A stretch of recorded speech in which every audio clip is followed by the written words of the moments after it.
Bonjour à tous, aujourd'hui on parle de photographier chez soi et principalement à l'intérieur. C'est pas forcément chez soi dans le sens là où on vit à l'année, ça peut être la maison d'un proche, la maison d'un parent, d'un grand-parent, une maison de famille, une maison de vacances. Moi c'est ce que j'ai fait sur les images que vous allez voir, j'ai photographié dans une maison de vacances qui appartient à mes grands-parents depuis les années 60, mais c'est un endroit auquel je suis attaché, que je connais très bien, dans lequel j'ai grandi, dans lequel j'ai des souvenirs.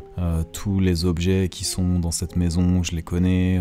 Voilà, c'est de ça qu'on parle, d'une photographie d'un espace intime qu'on connaît très bien et on va pouvoir raconter quelque chose de soi-même aussi par ces photos.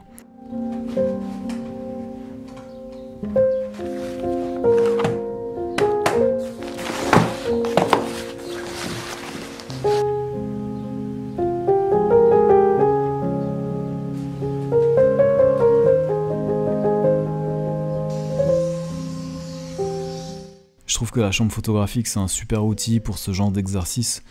Ça oblige à prendre son temps, ça fait rentrer dans une bulle un peu, on est à fond dans ce qu'on fait.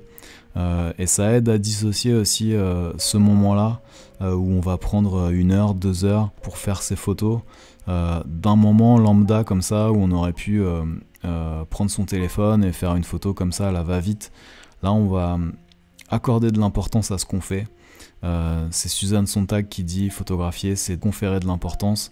Là clairement on travaille à la chambre, c'est ça qu'on fait. Les plans films ça coûte cher.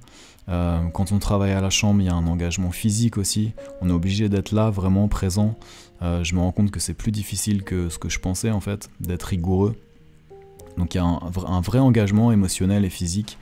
Et ce qu'il ne faut pas oublier aussi quand on travaille en argentique, que ce soit à la chambre ou au moyen format ou peu importe en argentique, c'est que ce qu'on fait ensuite, ça existe, c'est palpable, c'est physique. On a un négatif qu'on va garder ensuite, qu'on va mettre dans un classeur. Peut-être que nos petits-enfants retrouveront ce classeur dans 50 ans, dans 100 ans et retrouveront ces images. Donc il y a toujours un peu cette notion-là quand on travaille en argentique aussi, liée à la mémoire, à ce qu'on lègue, etc.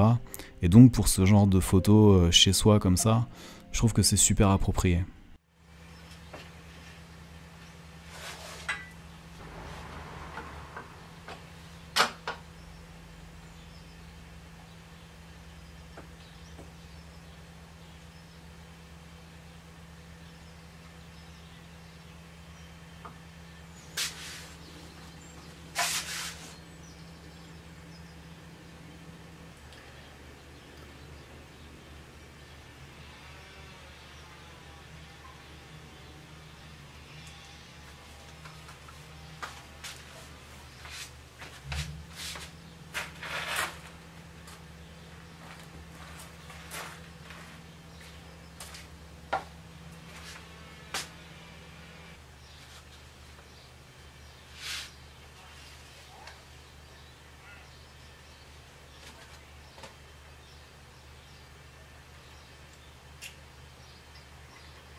Donc la première photo c'était plutôt une vue d'ensemble de la pièce avec le lit, la fenêtre derrière et les 2 petits éléments accrochés au mur qu'on distingue bien sur l'image.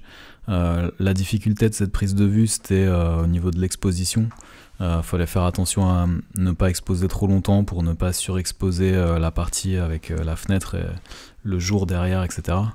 Et là sur cette deuxième prise de vue, je voulais faire une vue de détail de ces 2 éléments accrochés au mur justement, et la difficulté c'est plutôt au niveau de la mise au point, parce que ma chambre n'était pas exactement parallèle au mur, donc j'ai essayé de bouger mon plan de netteté pour que les 2 éléments soient nets.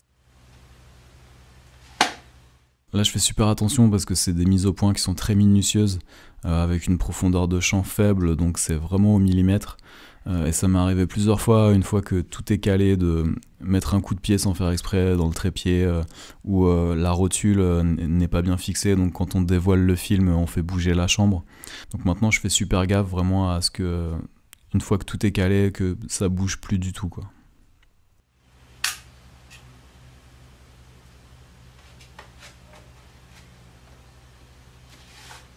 Donc voilà la photo. Ce que je voulais évidemment, c'est que les deux éléments soient nets, ce qui n'est pas le cas. Là, on voit l'épi de blé est net, mais ça, c'est pas net. Donc j'ai raté ma mise au point. Après, c'est pas grave, hein, je suis encore en train de tester et je fais exprès de me mettre en difficulté pour tester les limites et vraiment comprendre en profondeur le fonctionnement de la chambre. Et donc là, j'ai fait le choix d'avoir une grande ouverture, donc une profondeur de champ très très faible, pour voir à quel point il faut être précis, quoi. Ce que j'aurais pu faire sinon, c'est fermer un peu plus mon diaphragme et avoir une vitesse d'obturation un peu plus longue. Vu que c'est sur trépied, il n'y a pas de souci, j'aurais vraiment pu faire ça, mais j'ai fait exprès de tester avec une profondeur de champ très faible. Après, sur l'image en elle-même, ce que j'aime bien, c'est cette fêlure là. Je trouve que ça fait vivre un peu la composition et ça raconte un truc. On voit que le mur est abîmé partout, c'est vraiment une vieille maison. Et le détail qui tue, c'est l'araignée là. On peut vraiment aller se plonger dans les détails sur ces images à la chambre. Et encore, hein, là, ce qu'on voit arriver, en fait, c'est des pixels. Hein, c'est que j'ai pas numérisé au maximum des possibilités. Mais là, sur un tirage, par exemple, fait à l'agrandisseur, l'araignée, elle est détaillée complètement. On peut regarder à la loupe, c'est nickel, quoi. Donc ça, c'est vraiment incroyable sur les images à la chambre, le niveau de détail.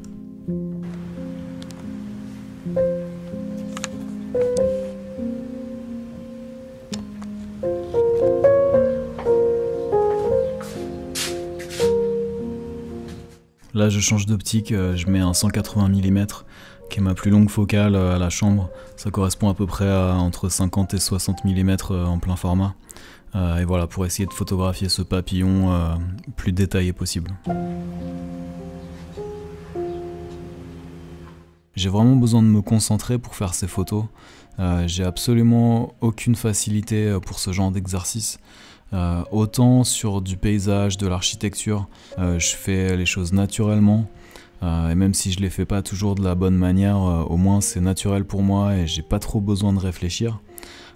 Mais là, pour le coup, dans des environnements clos comme ça, où il y a besoin de mise en scène un peu parfois, de bouger des choses, j'ai beaucoup plus de mal à construire mes images. Mais par contre, je sais que c'est un truc que j'adore dans les livres, dans les travaux des autres. J'aime beaucoup quand il y a cet aspect-là d'intimité, des photographies d'intérieur, des natures mortes. Donc je me force à le faire parce que c'est un truc qui me plaît beaucoup.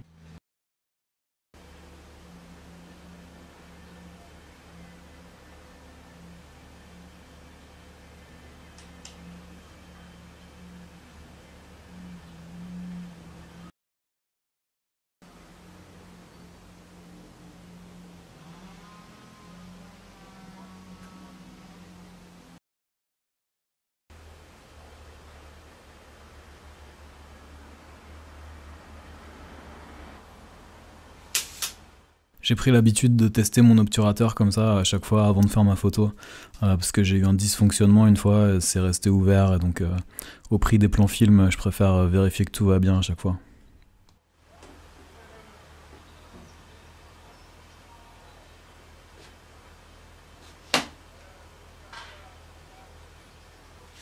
Donc le petit check, toujours, ceux qui font de la chambre doivent connaître ce geste.